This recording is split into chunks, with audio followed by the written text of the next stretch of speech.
जिनेंद्र, कैसे हैं आप सब। हाजिर ख्वाहिश में आप सभी का स्वागत है। कई दिनों से दो मैसेजेस काफ़ी आ रहे हैं ये जानने के लिए कि अपामार्ग का उपाय जो दीपावली को किया जाता है हर बार करना चाहिए। बहुत उपयोगी है ये उपाय सभी के लिए। तो जो ये उपाय नहीं जानते हैं, डिस्क्रिप्शन बॉक्स में इस उपाय का वीडियो का लिंक मैं दे दूंगी, उसे आप देख लीजिएगा।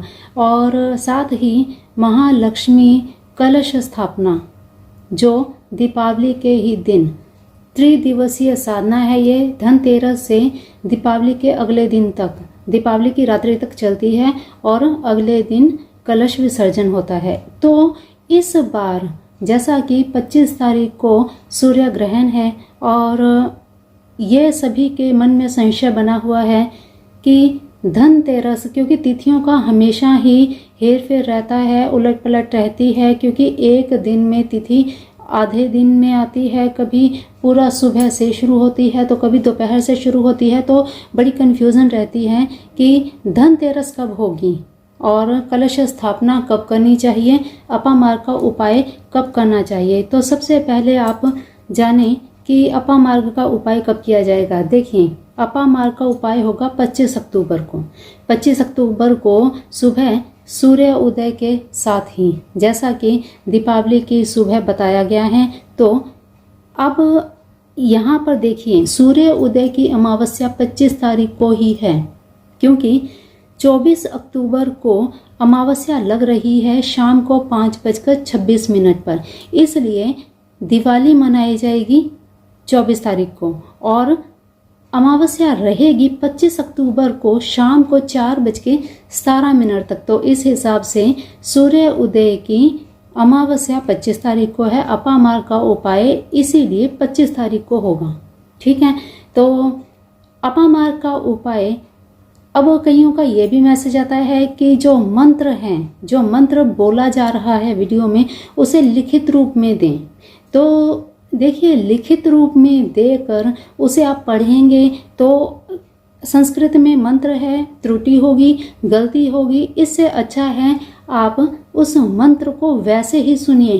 3 बार सुनने को बताया गया है। जैसे ही मंत्र शुरू होता है आप अपना उपाय शुरू कर दीजिए। तो इस तरह से आप लिखने पर उसका आप वेट मत कीजिए, क्योंकि लिखित रूप में अगर आपको दे भी दिया जाएगा तो आपके बोलने में अगर गलती हो गई तो उस उपाय का आपका कोई फायदा नहीं है। ठीक है, तो अपामार्ग का उपाय आपको पता चल गया कब करना है। अब बात करते हैं महालक्ष्मी पूजन। देखिए, कलश स्थापना का अगर मुहूर्त देखें तो 23 अक्टूबर दिन रविवार को धनतेरस रहेगी शाम को 6:02 तक। तो इस हिसाब से धनतेरस को ही कलश स्थापना करनी है। तो सुबह का समय, सबसे पहली बात तो दिन है रविवार का और सुबह का सूर्य उदय से लेकर समय जो है वो शुभ मुहूर्त नहीं है। और महालक्ष्मी पूजन कलश स्थापना करनी है शुक्र होरा में। तो शुक्र होरा के साथ शुभ मुहूर्त बन रहा है दोपहर को, 23 तारीख को दोपहर 2:02 से लेकर 2:58 तक। तो इस समय कलश स्थापना करें। दिन में कलश स्थापना की जा सकती है। फिर इसके बाद 23 की शाम को पूजा करें। जैसा कि कलश स्थापना में बताया गया है, दोनों समय पूजा करनी है पूरी विधि विधान के साथ, जैसा बताया गया है ठीक उसी तरह से। फिर अगले दिन सुबह, फिर शाम को 24 की शाम को दीपावली की रात्रि होगी। तो दीपावली की रात्रि जिस तरह महालक्ष्मी पूजन किया जाता है, वस्त्र आदि, आभूषण आदि जो भी बताया गया है उपाय में, उसी हिसाब से सारी क्रिया करें और 24 की रात्रि को पूरा पूजन करें, आरती करें। फिर इसके बाद अगले दिन, अब देखिए अगले दिन 25 तारीख को अमावस्या तो है, लेकिन साथ ही 25 तारीख को लग रहा है सूर्य ग्रहण और सुबह का होगा सूतक। तो सूतक में कभी भी कलश विसर्जन नहीं करना चाहिए। तो अगले दिन आप पूजा को कंटिन्यू रखेंगे। अगले दिन सुबह भी और रात को भी, शाम के समय भी, दोनों ही समय आप पूजन करें। ग्रहण काल होने की वजह से कोई भी शुभ मुहूर्त नहीं है।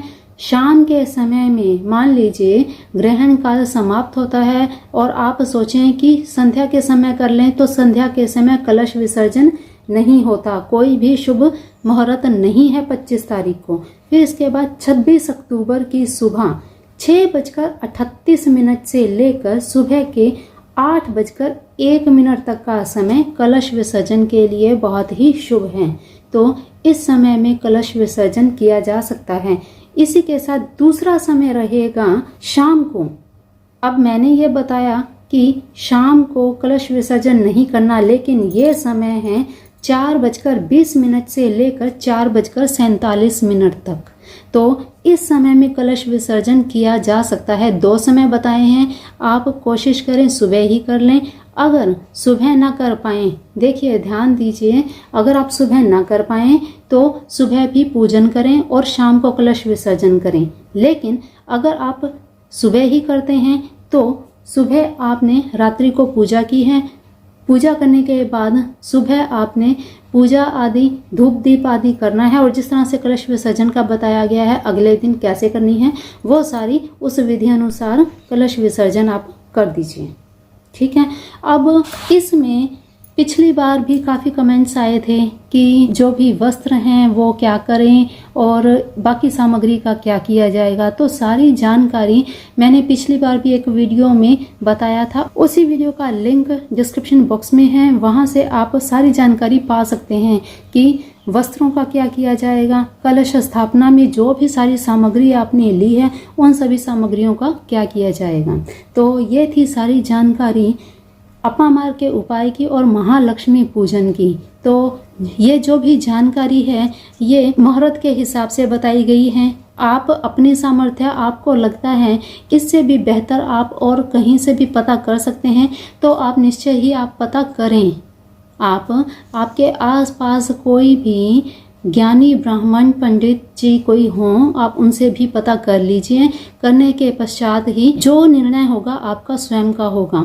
तो मैं अगर पूजा करती हूँ तो मैं इसी समय पर ही पूजा करूंगी। तो ये है सारी जानकारी दोनों उपायों की। अगली वीडियो में हम जानेंगे बहुत ही शुभ महायोग बन रहा है, तो इस बारे में जानकारी पाने के लिए चैनल को सब्सक्राइब करके बेल आइकन जरूर प्रेस कर लीजिएगा। अगर आप पहली बार इस वीडियो को देख रहे हैं तो हमारे इस चैनल पर सनातन धर्म की सारी जानकारियां दी जाती हैं। सभी प्रकार की जानकारियां पाने के लिए चैनल को सब्सक्राइब करके बेल आइकन जरूर प्रेस कर लीजिए। बेल आइकन प्रेस करना इसलिए जरूरी है ताकि जब भी वीडियो यहाँ पे अपलोड होगी तो आपको नोटिफिकेशन मिलेगा और आप जानकारियों को स्किप नहीं कर पाएंगे। तो चलिए आज के लिए इतना ही, मिलते हैं फिर अगली वीडियो में नई जानकारी के साथ। तब तक के लिए अपना ध्यान रखिए, मस्त रहिए, स्वस्थ रहिए और अपने अपनों का भी ध्यान रखिए। जय जिनेंद्र।